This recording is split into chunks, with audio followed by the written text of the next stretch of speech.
Pada subuh hari ini alhamdulillah kita masih diberikan sehat walafiat oleh Allah untuk sama-sama dapat melanjutkan daripada aktivitas ibadah kita, khususnya pada saat ini kita berada di hari yang kelima di bulan suci Ramadan. Mudah-mudahan ibadah Ramadan kita dari hari pertama sampai daripada subuh hari ini sampai siangnya nanti senantiasa mendapatkan rahmat dan ridho dari Allah Subhanahu wa taala, dan mudah-mudahan dari awal Ramadan nantinya kita sampai daripada penghujung bulan suci Ramadan senantiasa umur kita dipanjangkan dan diberkahi dan dirahmati oleh Allah Subhanahu wa taala. Selawat serta salam tercurah pula kepada Nabi kita Muhammad sallallahu alaihi wasallam beserta keluarga dan sahabatnya sampai turun kepada kita selaku umatnya. Mudah-mudahan sama-sama pula kita dapatkan syafaat dari Nabi kita Muhammad sallallahu alaihi wasallam. Para alim, para ulama, para jemaah masjid syuhada yang dimuliakan oleh Allah Subhanahu wa taala, waktu terus berjalan dan kita hari demi hari akan menjalani daripada ibadah puasa Ramadan yang kita tunaikan. Di dalam melaksanakan ibadah puasa, baik rukun dan wajib dan sunnahnya kita sudah paham dan kita sudah mengetahui bersama, dan kita sudah sering mendengar dari para alim dan para ulama. Tentunya itu menjadi standaritas di dalam kita melaksanakan dan menunaikan ibadah puasa tersebut. Sehingga pada saat kita menunaikan ibadah puasa itu, kita mengharapkan rahmat dan mengharapkan ridho dari Allah Subhanahu wa taala. Di bulan suci Ramadan, pada saat kita menjalankan ibadah puasa Ramadan, Allah Subhanahu wa taala telah mengingatkan kepada kita bersama definisi daripada ibadah puasa Ramadan yang kita kerjakan. Tujuannya itu sesuai dengan firman Allah yang kita sudah hafal ayatnya, yaitu alladzina amanu kutiba alaikumus syiyam kama kutiba alal ladzina min qablikum la'allakum tattaqun. Tujuan daripada semua yang kita kerjakan itu tidak lain adalah meningkatkan dan menjadikan kita menjadi orang yang bertakwa kepada Allah Subhanahu wa taala. Jamaah yang dimuliakan oleh Allah Subhanahu wa taala, kitab Irsyadul Ibad Hujjatul Islam Imam Al-Ghazali menerangkan di dalam kitab ini bahwasanya tingkatan daripada orang-orang yang berpuasa itu ada 3 macam tingkatan. Yang pertama adalah tingkatan orang yang berpuasa, orang yang awam, orang yang biasa. Di sini disebutkan siapa sih orang yang biasa atau orang awam itu berpuasa. Mereka mengerjakan puasa Ramadan itu hanya menahan daripada haus, lapar, syahwat dan lain-lain yang membatalkan puasa. Dan ini puasa seperti ini adalah puasa di dalam tahap belajar, seperti anak-anak kita yang kita latih yang dari usia SD, SMP,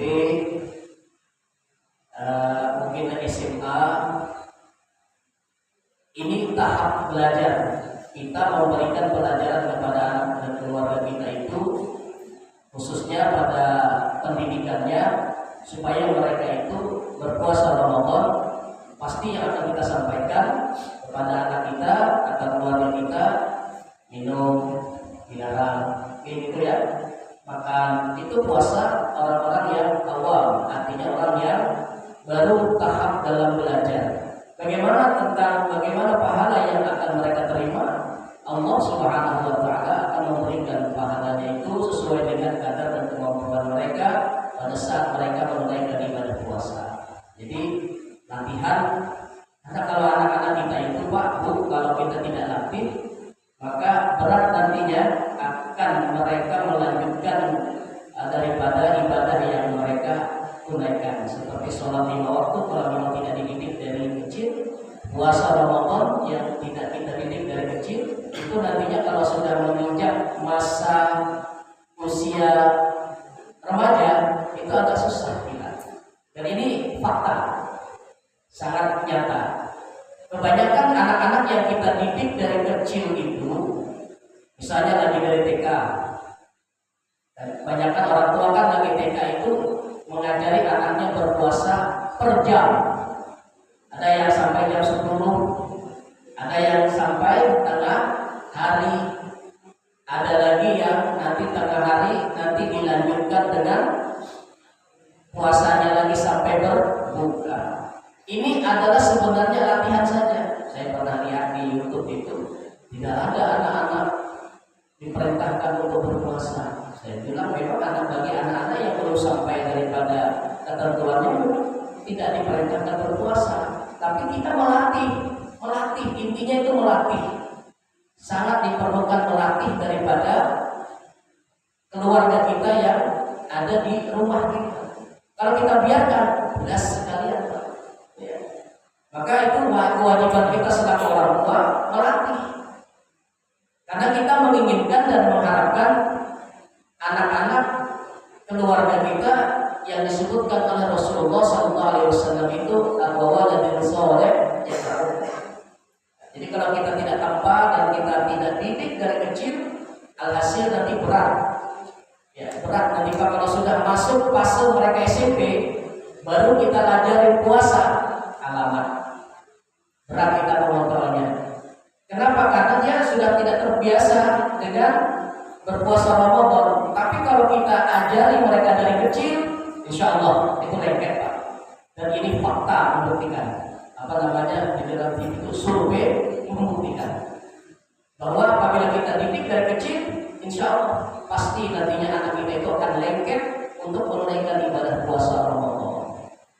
Tapi kalau kita ajari, sekali lagi kita ajari mulai dari masuk SMA, alamat berat. Kenapa? Sudah tidak terbiasa lagi dari kecil. Apabila dikerjakan itu oleh keluarga kita atau anak kita dari kecil, insya Allah dia akan merasa sayang apabila dia tidak berpuasa Ramadan. Ada juga ibu-ibu yang menyampaikan teganya sama anak yang lagi kecil kan, kok dikasih lapar. Sebetulnya itu orang tuanya, ibunya mendidik supaya berpuasa itu menjadikan orang-orang itu menjadi orang yang taat dan baik. Itu pendidikan yang ada. Yang kedua, kata Imam Al-Ghazali, adalah orang yang berpuasa itu yang menahan daripada semua yang ada pada hal yang ia lihat dan yang ia kerjakan dan yang ia lakukan. Yaitu orang-orang ini adalah tingkatan yang kedua, yang mereka itu berpuasa Ramadan menjaga daripada semua kekurangan dan kehilapan pada saat mereka sedang berpuasa Ramadan. Ini tingkatan orang yang kedua, seperti orang-orang yang sudah masuk fase daripada tahap belajar, yaitu orang-orang anak-anak yang di pondok. Kita yang sudah memasuki fase usia 20-21 tahun sampai 30 tahun sudah mulai berpuasa itu mencari keridhaannya Allah Subhanahu wa taala.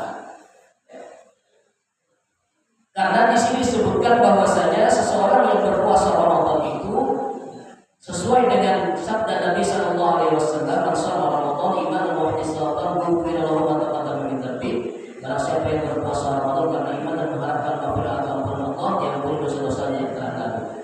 Di sini disebutkan bahwa orang yang berpuasa Ramadan tingkatan yang kedua ini, kata Imam Al-Ghazali, adalah dia bagaimana berusaha memelihara daripada kekurangan dan kealpaan pada saat dia berpuasa Ramadan. Itu sudah masuk dari fase yang bagus, tingkatan daripada orang yang berpuasa tadi. Seperti mengurangi dari berbagai macam kondisi dan keadaan yang bisa menyebabkan puasanya itu pahalanya berkurang. Contoh mungkin mainkan handphone yang saat ini yang kita miliki, yang biasanya 1-2 jam memainkannya dikurangi setengah jam. Yang biasanya di handphone kita melihat berbagai macam gambar, foto-foto yang itu bisa timbul di beranda kita itu kan. Ada foto yang nyaman dipandang kan begitu. sopo yang baru. Itu kan ada yang, iya kadang-kadang seperti itu sudah mulai dihindari. Kenapa? Karena yang sadar bahwa kita lagi berpuasa. Yang itu sudah mulai dihindari. Ini bagi orang tingkatan yang kedua sudah mulai menghindari hal-hal yang bersifat apabila sesuatu itu dikerjakan bisa mengurangi daripada nilai pahala puasa yang kita kerjakan. Misal melihat status orang, maaf ibu-ibu ya, status ada rumah lagi lain, misalnya suami istri. Kadang-kadang kan ada saja itu bikin status padahal lagi kelahi suami istri. Ibu baca ketahuan lagi kelahi, ya kan? Nanti ini disampaikan sama teman yang lain, statusnya si A begini. Ini kalau orang tingkatan yang kedua berpuasa ini sudah sudah dihindari ini, tidak lagi dikerjakan. Sebagaimana sabda Rasulullah SAW, banyak orang yang berpuasa Ramadan itu yang ia hanya mendapatkan haus dan lapar dan dahaganya saja, tetapi dia tidak dapat pahala puasanya. Siapa itu ya Rasulullah? Yaitu tadi mereka yang pada saat berpuasa Ramadan tidak bisa menghindari atau perbuatan daripada dusta dan kufur. Ini tahapan yang kedua, jadi sudah mulai menghindari yang mengusik orang, itu sudah dihindari, tidak lagi, dan bahkan mungkin tidak pernah akan dilakukan lagi. Karena yang paling nyaman itu memang berpuasa. Pada seorang berpuasa itu godaannya yang paling berat adalah, mohon maaf ibu-ibu ya, mohon maaf sekali lagi, kita itu kadang-kadang seolah-olah menceritakan yang baik, tapi nyeletuknya juga ujung-ujungnya tidak baik. Ini yang sering terjadi. Apabila kita hal yang demikian, maka itu kita termasuk kepada apa yang disebutkan Rasulullah tadi. Bisa pahala puasa kita itu kita tidak dapatkan, kita hanya dapat lapar dan haus saja. Kalau kita bapak-bapak sekalian, ini yang memang agak terberat kita itu adalah pada saat kita berpuasa Ramadan, menjaga daripada pendengaran dan pandangan kita. Dan itu kan nyata yang kita hadapi. Yang mungkin pada saat kita berbelanja ke pasar, berbagai macam manusia yang ada yang kita lihat, berbagai macam tipe manusia akan kita temui, maka disitulah terkadang berbagai macam kondisi dan keadaan akan kita lihat dan akan terjadi. Contoh, kalau kita ke pasar, mungkin lagi kita berbelanja, ada saja hal-hal yang mungkin yang kita lihat. Ada yang mungkin, mohon maaf, seorang perempuan yang tidak menutup auratnya mau tidak dilihat. Apa kata Ustaz tadi itu saya lupa, mau dilihat? Ya, itulah sudah. Yang ketiga, kata Imam Al-Ghazali, adalah orang yang berpuasa itu betul-betul adalah berpuasa lahir dan batinnya. Nah, orang yang zahir kita sudah paham rukun dan syaratnya. Nah, bagaimana batinnya itu, hatinya juga itu berpuasa. Ikut berpuasa di sini adalah menjaga hati kita supaya pada saat menjalankan ibadah puasa Ramadan itu hati kita terasa nyaman, terasa tentram dan terasa bahagia. Menjalankan ibadah puasa Ramadan itu adalah betul-betul karena lillah, karena ikhlas, karena Allah, tidak dibebani dan tidak diberatkan dengan sesuatu ketentuan hukum Allah. Maka apabila kita sudah mampu menjalankan dan menerimanya itu, maka itulah tingkatan orang yang ikhlas di dalam menjalankan ibadah puasa Ramadan. Hatinya juga sudah senantiasa bersih. Contoh, kadang mohon maaf, hati kita itu terkadang lisan kita sudah bisa kita jaga, tapi bisa saja bobol di hati kita. Bisa saja itu. Di mana tempatnya? Pada saat kita mungkin melihat sesuatu yang mungkin tidak kita senangi. Contoh, kita lagi berpuasa Ramadan. Pada saat kita jalan-jalan, lihat orang yang lagi makan. Mungkin ibu-ibu lagi makan bakso tengah hari. Bapak lihat, atau ibu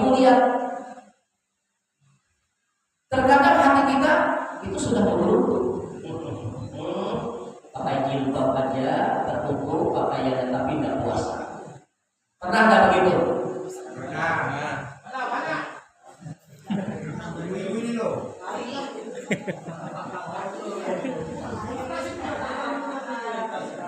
Terkadang ada juga kita mungkin di perjalanan melihat seseorang yang lagi makan bonbon atau merokok.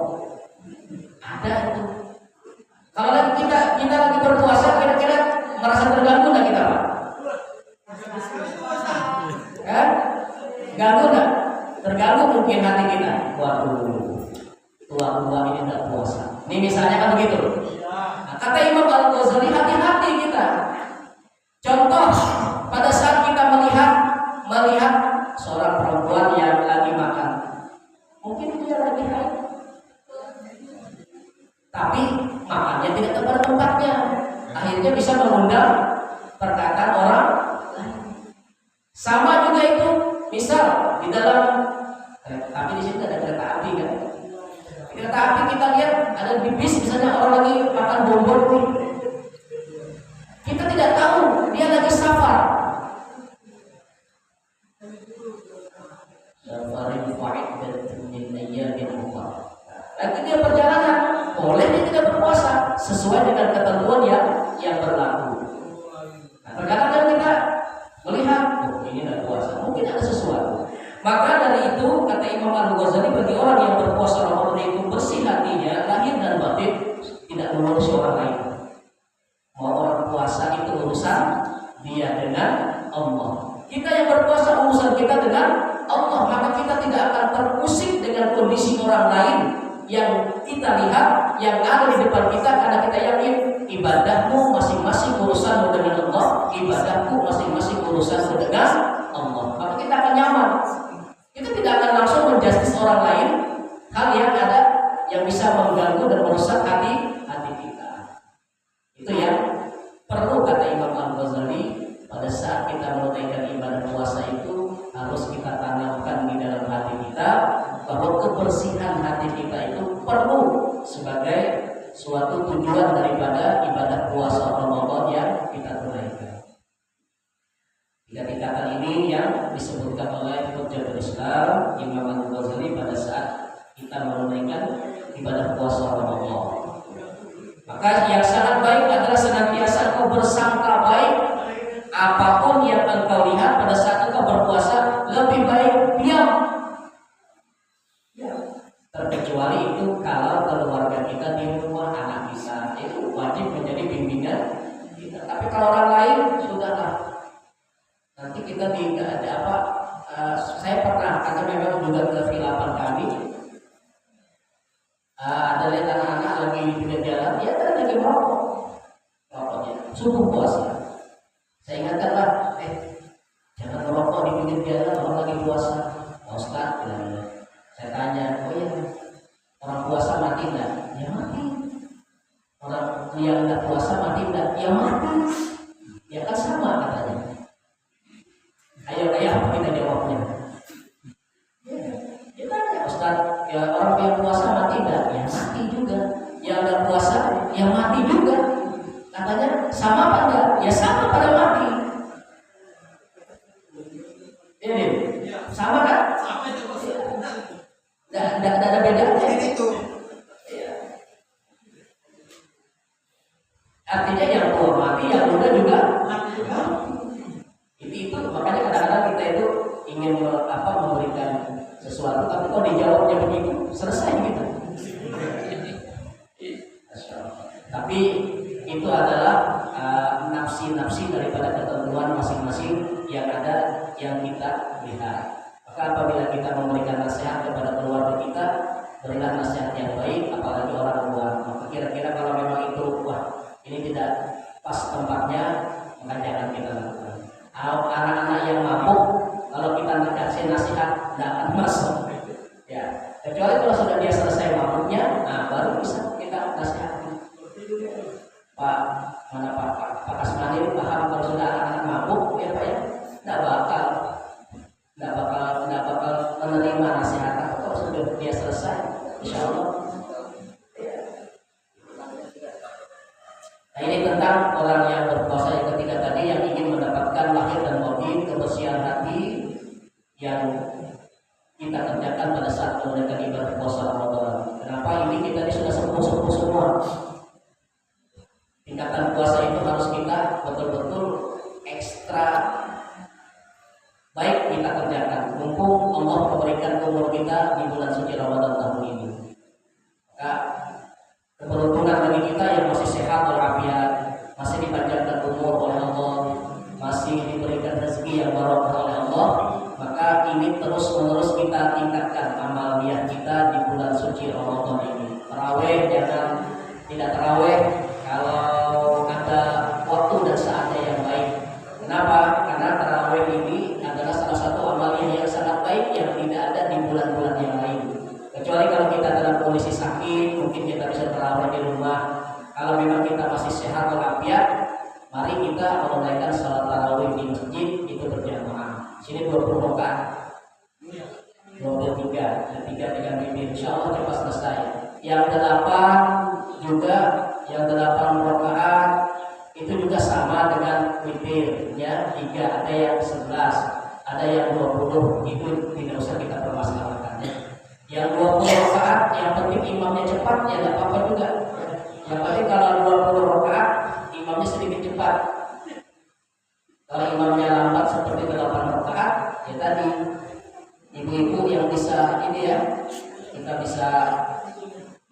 Maka imam itu harus mengiringi daripada selera jamaah. Jangan sampai makmumnya nanti memberutu ya. Imamnya lambat betul. Ya. Jangan sampai memberutu. Jadi kalau seleranya biasanya di sini agak cepat ya sudah bawaannya agak cepat. Yang penting ada tumaninahnya gitu. Yang penting ada tumaninahnya yang diajarkan oleh kiai kita di sini. Yang penting ada tumaninahnya sesaat saja. Ya Allah liman hamidah. Berarti sesaat saja nah. Itu udah tumaninah namanya. Ada tumaninahnya. Kalau saya lihat yang di YouTube itu yang berapa 7 menit. Itu yang di YouTube itu kalau gerakannya itu ada tumaninahnya Pak. Ada sesaat. Cuma memang nggak sanggup kita ngikutin bacaannya itu. Yang nancap 360 derajat itu bacaannya cepat itu kita nggak sanggup begini. Tapi kalau gerakannya ada tumaninahnya saya lihat perhatikan. Oh ada tumaninahnya.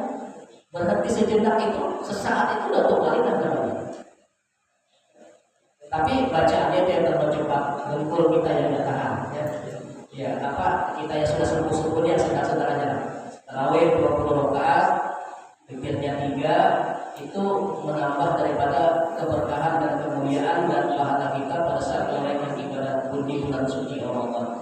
Bagaimana kata Rasulullah SAW dalam salah satu hadisnya, "Man qama Ramadan imanan wa ihtisaban ghufira lahu ma taqaddama min dhanbi." Barang siapa yang mendirikan malam di malam bulan suci Ramadan karena iman dan mengharapkan maghfirah ampunan Allah, diampuni dosa-dosanya yang telah lalu. Siapa yang rajin untuk berdiri di malam-malam bulan suci Ramadan, siapa yang suka melaksanakan ibadah sunnah di malam bulan suci Ramadan, setelah sholat tarawih kita di rumah masuk di pos sepertiga malam jam 2.30 kita bangun misalnya melaksanakan sholat sunnah, obat, sholat hajat dan sholat sunnah lainnya.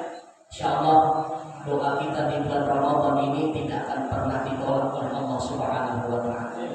Itulah keberkahan daripada bulan suci Ramadan yang dimana disebutkan Ramadan itu adalah panas, yaitu bulan pembakar daripada dosa-dosa dan khilaf dan salah kita yang kita perbuat. Bagi kita yang mau memohon ampun dan bertobat kepada Allah Subhanahu wa taala. Makanya para imam yang biasanya selesai daripada jeda 2 rakaat atau 4 rakaat itu membaca doa Allahumma innaka 'afuwwun karim tuhibbul 'afwa fa'fu 'anna. Tidak lain adalah kita intinya memohon ampun kepada Allah Subhanahu wa taala atas segala berbagai macam khilaf dan salah kita, karena kita yakin tadi suatu saatnya nanti kita pasti tidak akan bertemu lagi dengan bulan suci Ramadan. Bulan Ramadan terus akan datang sampai dunia nantinya dikiamatkan oleh Allah. Setiap tahunnya itu Ramadan pasti akan datang. Tetapi di mana kita suatu saatnya nanti mungkin kapan kita yang tidak akan bertemu lagi dengan bulan suci Ramadan apabila usia kita telah dihabiskan oleh Allah di dunia ini lagi. Maka inilah kesempatan yang baik Bapak Ibu jamaah yang dimuliakan oleh Allah di hari-hari kita mengisi ibadah kita di bulan suci Ramadan di tahun ini. Mudah-mudahan ibadah kita mendapatkan rahmat dan ridho dari Allah Subhanahu wa taala sebagai bekal kita untuk memasuki surganya Allah dengan rahmat, dengan kasih sayangnya Allah Subhanahu wa taala. Ini saja yang dapat saya sampaikan, mudah-mudahan akan manfaatnya. Bila ada salah dan khilaf dan fakir, mohon maaf yang sedalam-dalamnya. Bila ada benarnya, mudah-mudahan sama-sama kita mendapatkan ridho dan rahmat dari Allah Subhanahu wa taala. Jadi mudah-mudahan ibadah puasa Ramadan yang kita tunaikan mendapatkan rahmat dan ridho dari Allah Subhanahu wa taala. Ihdinas shiratal mustaqim. Assalamualaikum warahmatullahi wabarakatuh.